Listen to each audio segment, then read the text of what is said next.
Shalom, je tourne cette vidéo afin d'accomplir une promesse que j'ai faite dans une vidéo précédente, vous trouverez le lien par là. J'avais promis que je ferais une vidéo pour expliquer que un tiers de notre être est rempli de Dieu.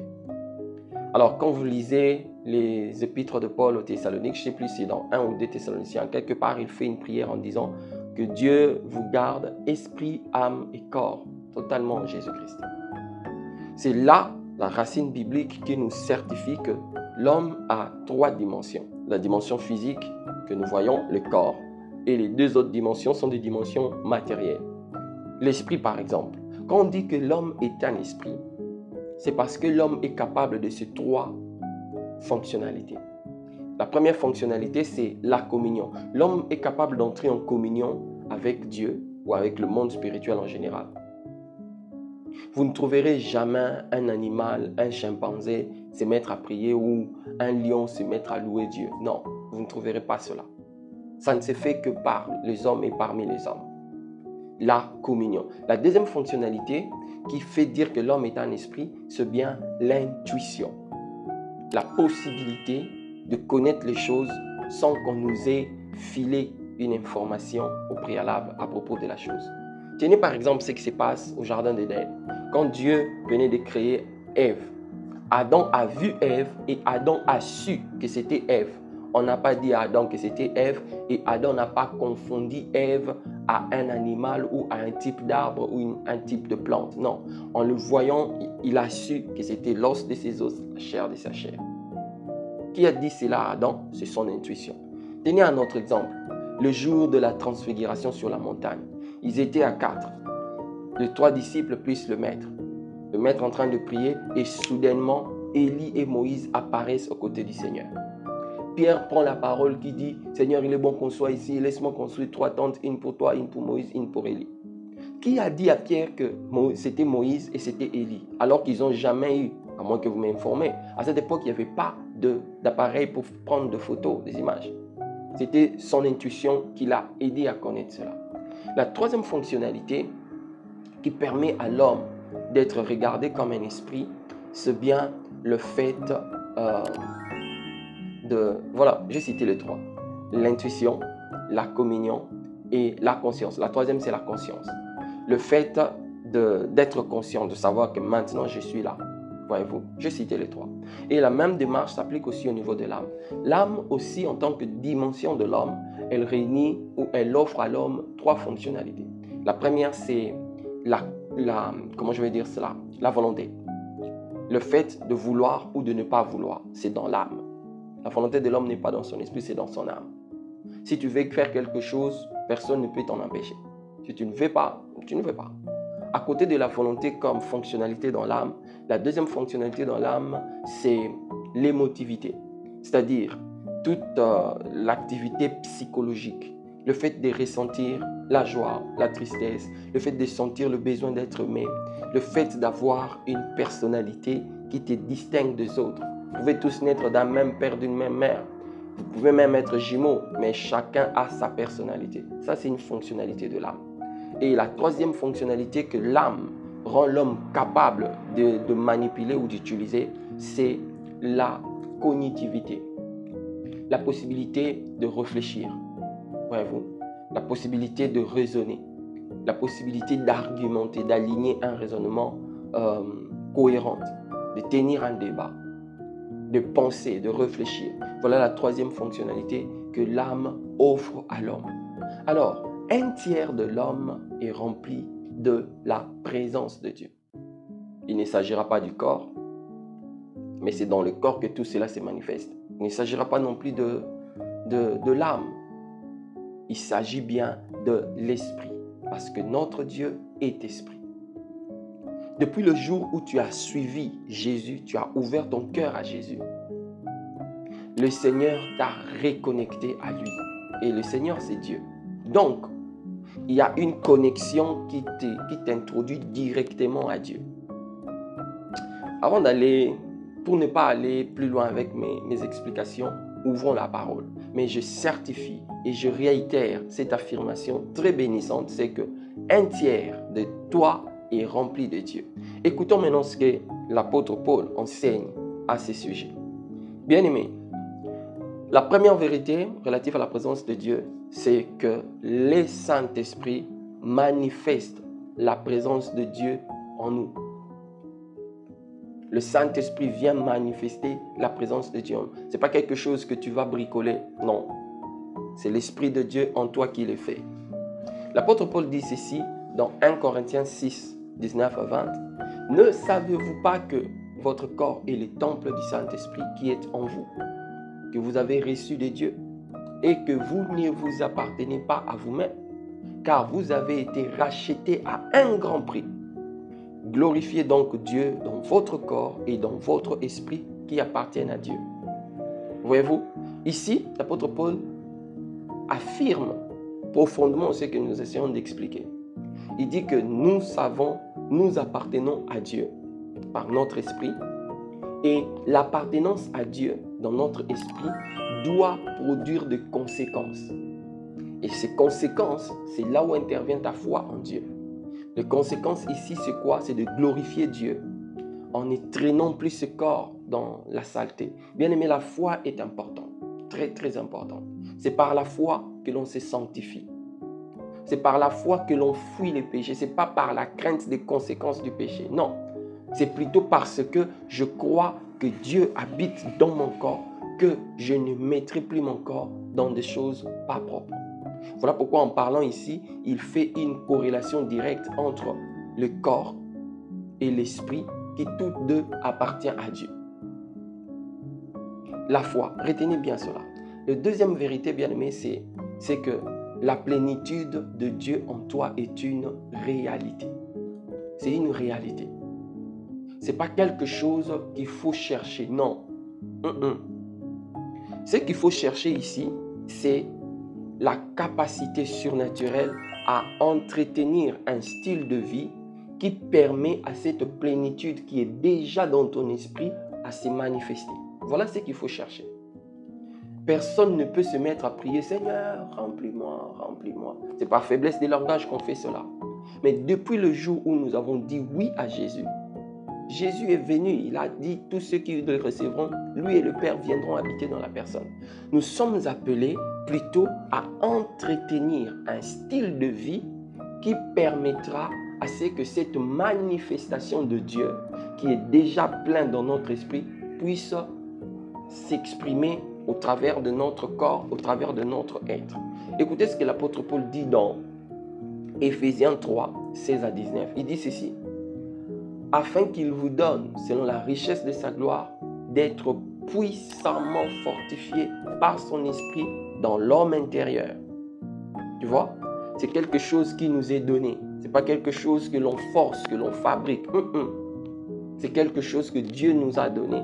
Et cela est déjà une vérité. Je continue ma lecture. Puissamment fortifié dans votre esprit, dans votre homme intérieur, en sorte que Christ habite dans vos cœurs par la foi.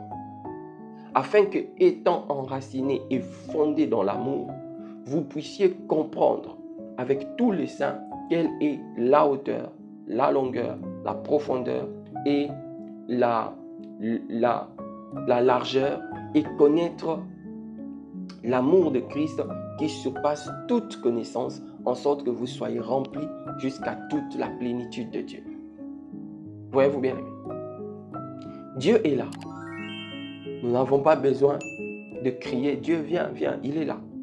Mais il nous demande de manifester notre foi en lui en menant un style de vie qui permettra à ce que sa présence puisse crier fort au travers de nous pour affecter les autres.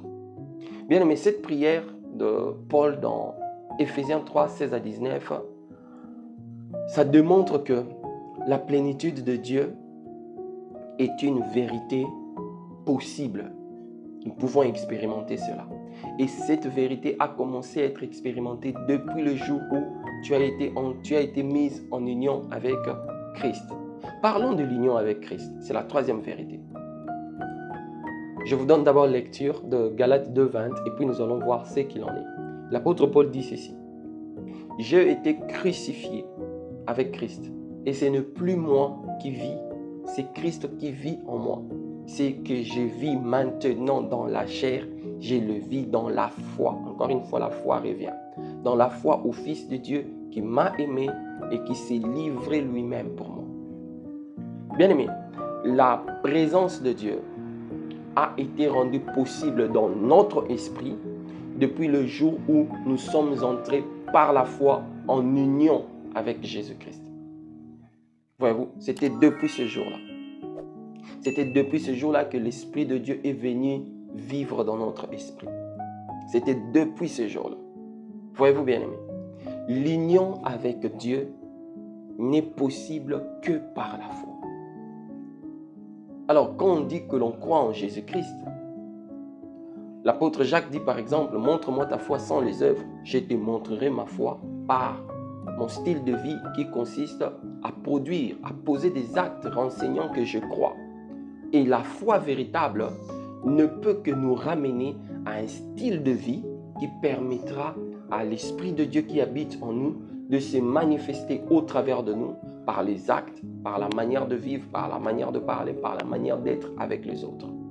L'union avec l'Esprit de Dieu est le bouton déclencheur de cette plénitude de Dieu, cette plénitude constante de Dieu dans notre esprit. Et ce qui déclenche cette union avec Dieu, avec Jésus, c'est bien la foi que l'on est appelé à placer en lui. La quatrième vérité. Pourquoi je dis que nous avons un tiers de nous rempli de l'Esprit de Dieu? Eh bien, c'est simplement parce que en Jésus-Christ, nous sommes une nouvelle création. Nous avons été recréés en Jésus. Voyez-vous bien, nous avons été transformés en Jésus, restaurés en Jésus. L'apôtre Paul dit ceci dans 2 Corinthiens 5, 17. Il dit, si quelqu'un est en Christ, il est une nouvelle créature. Les choses anciennes sont passées. Voici, toutes choses sont devenues nouvelles. Encore une fois, les choses. Il y a la foi qui revient par le fait d'être en Christ. On ne peut être en Christ que par la foi en Christ. Mais tout de suite, après la foi, c'est encore un besoin de manifester cette foi par les nouvelles choses qui sont venues, car les anciennes choses sont passées. Voyez-vous, bien-aimés, étant une nouvelle créature en Christ, nous sommes transformés et habités par Dieu. Étant une nouvelle créature en Christ, nous sommes transformés et habités par Dieu. Allons-y directement à la dernière vérité relative à la présence permanente de Dieu. Cette présence permanente de Dieu est manifestée pas par nos... Vous savez, l'homme est imaginatif. Nous avons une grande machine là, sous les cheveux, entre les oreilles. Cette machine est capable de te pousser à faire des choses dans le sens de te dire que tu es en train de manifester la présence de Dieu. Cette présence de Dieu n'est manifestée que par le Saint-Esprit. Par le Saint-Esprit seul. Parce que c'est lui l'Esprit de Dieu et il est le seul qui peut manifester cette présence. Ici, j'insiste afin que quelqu'un puisse éviter de tomber dans le piège de vouloir contrôler cette présence. Ce n'est pas une chose, non. Ça renseigne la présence de Dieu. Donc, tu portes Dieu en toi, tu ne portes pas quelque chose que tu peux manipuler. Voilà là l'équilibre qu'il y a à faire. C'est Dieu qui nous utilise et même Dieu ne nous manipule pas. Alors, quand je dis qu'un tiers de nous est rempli de Dieu, ne prenez pas cela comme une puissance, un pouvoir que nous avons dans notre esprit et que nous pouvons manipuler à notre guise. Non, non, non. Ce n'est pas ce que je suis en train de dire. L'apôtre Paul, encore une fois lui, parlant de la manifestation du Saint-Esprit dans les croyants, il dit ceci dans 1 Corinthiens 12, verset 13. Il dit, nous avons tous en effet été baptisés dans un seul esprit pour former un seul corps, soit juif, soit grec, soit esclave, soit libre. Nous avons tous été abreuvés d'un seul esprit. Donc, la présence de Dieu en nous ne tombera jamais dans l'appropriation de nos caprices. Oh, je vais manifester Dieu. Non, non.